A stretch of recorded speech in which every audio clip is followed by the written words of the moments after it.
Hello, welcome to the Gin Guide's how-to series on classic gin cocktails with me, Alex from the Cocktail Vibe.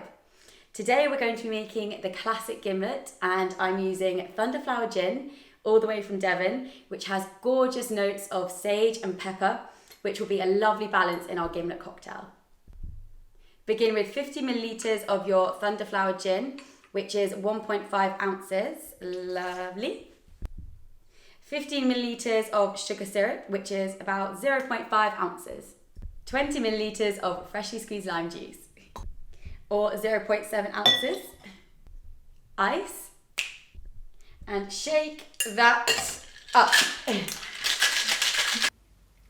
We prefer to use fresh lime juice and sugar syrup, but you can also use Rose's lime cordial instead, and a lime water garnish. And there's your classic Gimlet. Cheers! Be sure to check out more classic gin cocktails over at theginguide.com and follow at The Gin Guide on all social media. And for more cocktail recipes, follow me at The Cocktail Vibe on Instagram.